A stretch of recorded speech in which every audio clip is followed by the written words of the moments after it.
Welcome to episode 42 of My Views Extended. I'm your host, Nadia, and thank you so much for tuning in this week. You can listen to this podcast at nadiadanella.com, my blog. You can also listen to My Views Extended on YouTube, where closed captioning is available. My YouTube channel is Nadia Danella, Nadiadonella. You can also keep up with me on Facebook, Instagram, Pinterest, and Twitter. And if you have any questions, you can contact me at myviewsextended@gmail.com, and I will get back to you as soon as possible. I will leave links to all social media sites in the show notes. And before I start this podcast, I just want to put it out there that during the first segment of this podcast, I will be using some expletives or slurs in the first part of this podcast through quotes, not my own words. And I had said earlier, and I will try my best, but that I will not use I will try not to use foul language, but sometimes rules have to be broken. And so I just wanted to let you know through a warning, if you are offended by this language or have young children around, please fast forward to the next topic, and each segment will have the time that they start on it. So let's get to it.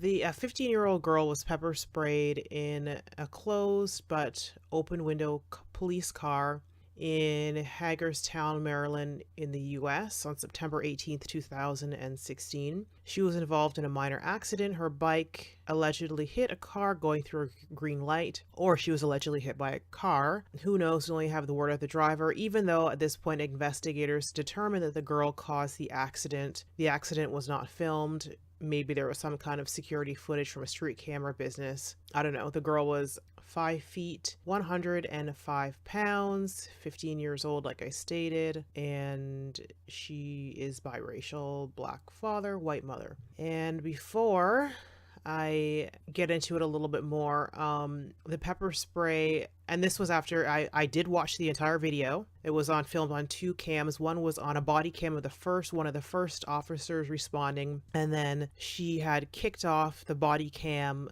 so it stopped working, and then another officer that came on later on the scene, there was a break in the scene, and then it continued on with from the body cam of another police officer that came onto the scene later. It was about just under a 15-minute video. She didn't want to get seen by the ambulance or get taken by ambulance to the hospital. She just wanted to go home, and she didn't want to stick around. She did try and leave on her bicycle. There was not a lot, but there was some cursing on her part and crying and screaming, and she was handcuffed and then eventually put in the car. I'm being very paraphrasing a lot, and you just go watch the video. When she was told to put her feet in the car, she was warned, if you don't put your feet in the car so I can close the door, she's going to get pepper sprayed. She put her feet in the door, and then I think she moved her knee to open up the door again. He sprayed her.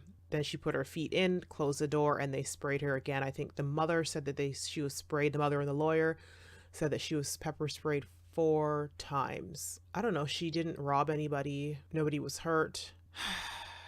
The officer was frustrated. He was annoyed. He was pissed off, and he did not have to pepper spray her. Yes, it was a 15-minute process to get her at least partially into the car, but he didn't have to pepper spray her. He did it because he was pissed off. Plain and simple. 105-pound girl, and what were there like at the end? Between, 4 to 6 officers, something like that. There was absolutely no need to pepper spray her. You already had spent 15 minutes to get her to that point. A couple more minutes or even 5 more minutes wouldn't have killed you. Or, if you didn't want to reach in and risk getting kicked in the face to put her in, go on the other side of the cop car. One of the officers could have gone to the other side of the cop car and pulled her in from her back into the middle of the back seat and then close the doors and take her in. What if she was one of those people who was allergic or had some kind of bad reaction to the pepper spray? But no, I'm annoyed. I'm a cop. I'm going to show you who's boss if you don't listen to me, and I'm going to pepper spray your ass and feel good about it and feel like a man about it. Pepper spray, for those who don't know, is used in policing, riot control, crowd control, against protesters, and for personal defense, including defense against dogs and bears. It has an inflammatory effect, and that causes the eyes to close, taking away vision, which can cause temporary blindness, allowing officers to more easily restrain subjects and permit people using pepper spray for self-defense an opportunity to escape. And although it is considered a less than lethal agent, it has been deadly in rare cases, and concerns have been raised about the number of deaths where being pepper sprayed may have been a contributing factor. And the pepper spray canisters generally last about 3 months before they're ineffective or not as effective. And why am I bringing this up? Because this is nothing new, whether it's a minor case like this, and I do say minor in comparison to a case where an individual has their hands up and is not threatening and gets shot dead in the street. That's why I just say minor, because she's alive. I'm bringing this up because the justification by the lovely commenters and trolls, bless them, because they do need some blessings, the justifications begin and the people's true feelings on race and their prejudices show through. And these were on a couple different sites that had covered this story. And this is where the expletives and vulgar language comes in. And again, I'm quoting. I don't know if I'm going to read all of them, but I have a lot of them listed here. So let's talk about the justification that people use in the minor cases and in the cases of people losing their life, and especially losing their life when they were cooperating, they were not cursing, they were not running, they had their hands up, they had no weapons on them, they had no drugs or drug paraphernalia on them, they were not acting erratically, they were complying. The government is wasting billions of dollars on these dumb and insubordinate animals. They should have just cut off her feet after the second time they asked her to put her feet in the car. Maybe she would learn a lesson then.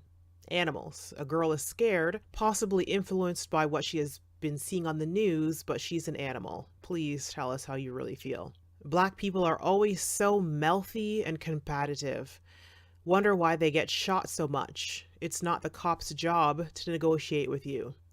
I've seen so many non-Black people mouthing off to police, and they are rarely described as mouthy, but I guess that's their right. I also didn't know that being mouthy and combative meant that you lost your life or you were thrown into the back of a cop car for doing nothing wrong, obviously outside of this case. This is exacerbated by BLM, Black Lives Matter, with their lies and myths that they've put a chip on the shoulder of every young Black person in America. They've basically told them that they don't have to comply with lawful orders, only going to get worse. I didn't know that Black Lives Matter was spreading myths, and I didn't know that every Black person in America has a chip on their shoulder. Maybe a chip for some, but protection for most of them who live in areas of the country that have a lot of racial tensions and racial problems to this day. Yeah, Black Lives Matters is not about lies and myths. Subgroups or groups that have a different agenda, maybe people just don't want to have to deal with the realities that many Black people face in the US and Canada and all over the world. But, I guess seeing that it would be hard when the world sees you as the superior race, hard for you to understand where we're coming from. Fuck that Black cunt wild hoe. A Black girl is a wild hoe. I bet if that was a white girl, she would have just been scared. The policeman behaves very restrained. If I were in his place, I would have killed this screaming creature. Apparently we're creatures. Put a bullet through that nigger's head equals problem solved. Cops shouldn't have to deal with this kind of shit. I just love the slave time terminology. 2016, guys, but we're still being called a negress. Negress. Another child taught to resist authority, or a child taught to fight because they could end up dead either way. The police were calm and handled it well. Why do liberals support her? She's a Black female criminal. She could blow up a school and be considered innocent by these cucks. A criminal for what? At that point, they didn't even get her side of the story. Yes, she didn't cooperate, but they still didn't have her side of the story. And if you're going to bring up drugs she may have had on her, then there's a whole lot of us who are criminals or who were criminals in our youth. Many of us, not all, may have possessed drugs, alcohol, property that wasn't our own. Let me just amend that. I won't say many of us or most of us. I'll say some of us, because I was pretty vanilla. I was scared, so I didn't do anything criminal or what would be deemed as criminal, even if it was a minor offense. So I'll just say some of us, some of you, and that we certainly should not have had at under a certain age or without permission. And it's interesting how we forget that we may have done this as kids, isn't it? Just comply and you won't get sprayed. I watched the entire video the day it was first uploaded to LiveLeak. She was being extremely disobedient the entire time and deserved the outcome. Now, listen, I know that parenting in the Western world has changed a lot, and a lot of it, not all, but a lot of it is not for the betterment of society, but I truly have a problem with telling people, especially girl children, to just comply. Not everyone has your best interest at heart. Not everyone in positions of authority can be trusted. This isn't just with law enforcement. This is your religious leaders, teachers, coaches, doctors, etc. Of course, we hope that we can trust people with our children, trust law enforcement with our children, but there are too many in all professions who have broken that trust over the years over and over again. So yes, while I agree that for the most part we should follow the rules, but we have to trust our gut as well. And in this climate of racial distrust and abuse by authority figures, especially in the US, especially because it's coming to light because of it being recorded and broadcast to the world, I would not be comfortable with telling my young girl to just do what anyone says. I know a lot of people would disagree. That's your opinion. Complying could still mean death or assault in a variety of ways. And the last one that I'll read, why wouldn't she just cooperate? She caused this with her behavior. And again, like with so many cases, not just her, and more serious cases and with serious repercussions and including death, cooperation makes no difference in a lot of these cases if you have brown or black skin. Terrence Crutcher had his hands up, no weapons, not reaching into his car because the windows were up, and he is dead. He will be put in the ground if it hasn't happened by the time this podcast is up. Just cooperate, and you still might end up dead. I grew up in a Canadian city that was at least 95% Caucasian. Now it might be 90% Caucasian. I don't know the exact numbers, but you get my point that black or brown people were far and few between. I'm trying to think back, and there were never any black police officers when I was growing up. I'm pretty sure there still aren't. There were 2 male officers of South Asian descent. I assume that they are still on the force. So I get it. Do you think that police brutality is worse, or that how black people are treated in the US is worse than it's ever been? Do you think that the political climate, meaning Trump and all his wonderful ideologies, has brought out the racist in droves? You know, they're not afraid to say in public what they believe and have always believed in private. You also have technology, you know, of course, like I mentioned, of the cell phones and digital media, where what is being filmed can be broadcast onto platforms such as YouTube, you know, showcasing the police brutality on a global platform. What do you think of not just this particular case with this girl in Maryland, but what of the just in general, what is going on in the US? I always encourage interaction, but if you become threatening or racist, you will be blocked. That will not be tolerated on my podcast, blog, YouTube pages. And this week I just wanted to go over a little earlier the quote or saying or thought of the week, a little earlier in the podcast, to wrap up what I just finished talking about. And it is, silence is not golden. Silence is not golden, especially in this day and age. Silence does not change the world. Silence does not change policies. Silence does not erase injustice. Silence does not correct wrongs. Silence does not make a damaged society whole again. Silence will not bring about a utopian world. Silence is the same as burying your head in the sand. You can do that if you don't want to deal with the realities that are occurring across the globe, but silence is not golden. Silence can be a rusted, bent nail sticking out from a rotted piece of wood, cutting open the flesh of your foot, causing permanent damage, if not death. Silence is not golden. According to the latest 2016 study by the Ontario University and College Health Association, mental health is in crisis. The last survey that was done was in 2013, and from 2013 to now 2016, the findings of the study are that rates of anxiety, depression, and suicidal thoughts, as well as suicide attempts, are on the rise. And I'll read a couple of stats from the survey, and I will leave a link to the article and the study. 65% of students reported experiencing overwhelming anxiety in the previous year, which is up from 57% in 2013. So 57% up to 65%. 46% reported feeling so depressed in the previous year it was difficult to function, and that is up from 40% in 2013 to 46%. 13% had seriously considered suicide in the previous year, and that was 10% in 2013. Now in 2016, 13%. 2.2% reported attempting suicide in the last year, 1.5% in 2013 and 2016, now 2.2%, and 9% reported attempting suicide sometime in the past, and that is not restricted to last year's numbers. 9% reported attempting suicide sometime in the past, not just in the last year. Some reasons for these increases are definitely wait times or wait lists, but not all, of course. Funding is also a big issue on college and university campuses. And of course, I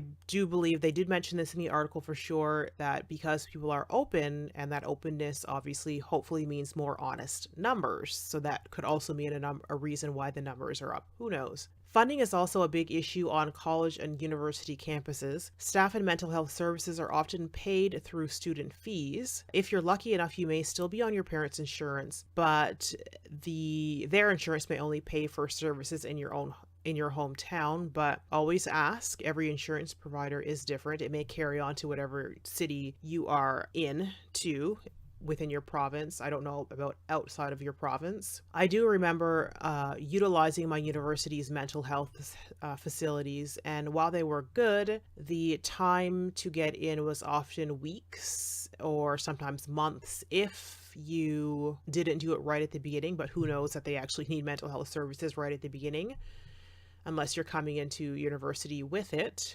So yeah, the time to get in was often at least a few weeks, and the visits allowed were limited. And that is, of course, limited per student health insurance, what their policies were, because of course they had unfortunately, a lot of people to get in to be seen. So I definitely know funding was an issue. You also, what I remember, you did not get to see an actual licensed psychologist or psychiatrist. You just saw a PhD student in training. So that is definitely a big difference. Somebody who's been training for, say, a minimum of 10 years to somebody who's still figuring out the ropes and what they're doing and how to navigate as a professional to help people. Some would say beggars can't be choosers. You're lucky to see a student. I don't know if I necessarily agree with that. Anyway, mental health awareness and openness, while it has a lot of work to do with the stigma, it definitely is getting better. It has gotten better in the last, 5-10 years, but there's still a lot of stigma in a lot of ethnic communities. You don't talk about that. You don't talk about your weakness. So yeah, it has a lot of work to do, but it's definitely getting better. And hopefully studies like this will help with increased government funding, so more students and young people can get the help that they need when they are trying to better themselves and become contributing members to society. And on a lighter note from all that depressing stuff, I was reading an article on ways to save money in the grocery stores, and it was a really cool piece of information that I had to share, and it's from CBC News, cbc.ca News, and from the retailcouncil.org scanner accuracy. And you can read the rest of the article for grocery saving tips. But from the Retail Council of Canada, there are savings to be had when scanning mistakes are made.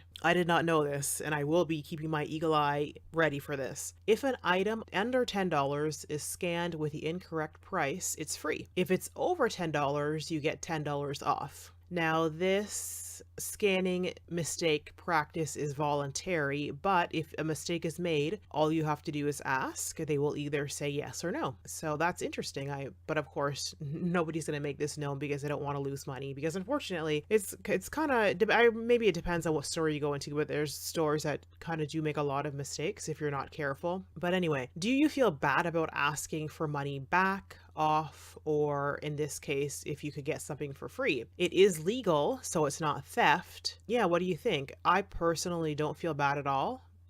Although that would or wouldn't feel bad, although this is the first time that I've heard of such a policy. I do take a second look at my receipt before I leave the store, or just outside of the store, because you better believe that I will be heading back in for my $2 or $5 or whatever if I was overcharged. I have no problem. Also, if I'm standing in line and something scanned, I will say, oh, excuse me, that is on sale, or that's incorrect price. I have no problem correcting them, and excuse me if you're in line behind me.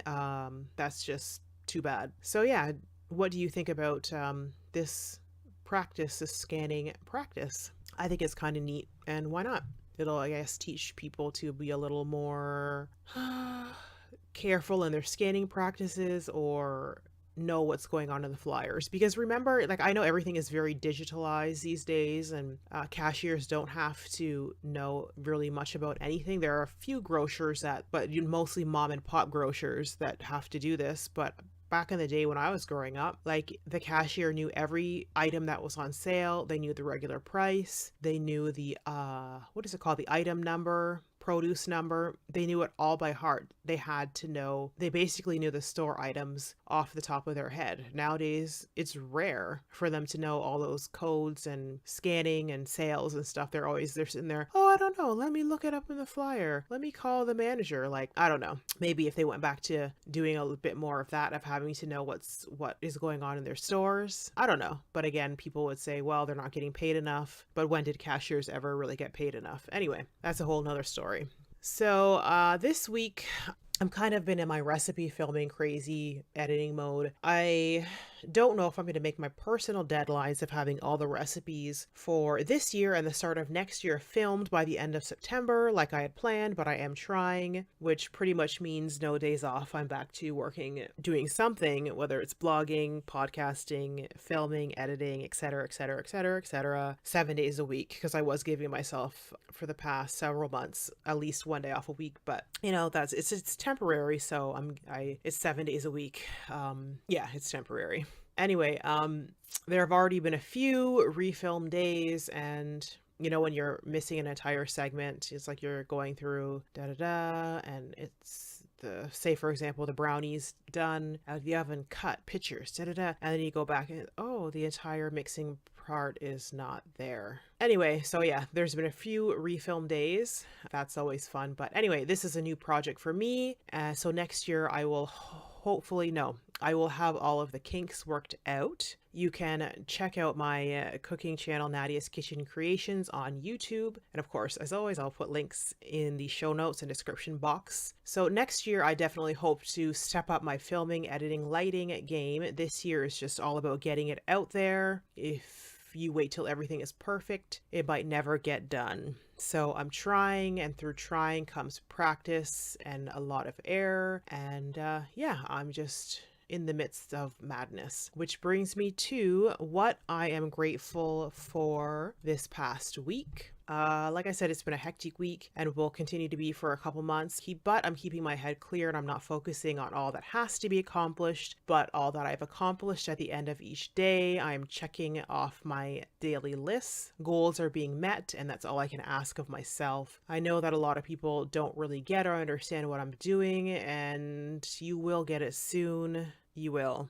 This digital world is different to most people still, but that is part of being an entrepreneur in 2016 and beyond. Jobs are no longer just 9 to 5 with weekends and holidays off. And I know that this is not for everyone. I know that that is not for everyone. I've been there as well. I know there are second shifts, third shifts, weekend jobs. I've been there. But like I said, if you don't get what I'm doing, you will, because I'm not stopping, and I will be successful and financially set. That is what I'm grateful for this year. Just keep going. I'm proud of myself. I'm doing it and it will pay off. Thank you for tuning into episode 42 of My Views Extended. Ooh, can you believe it? Episode 42.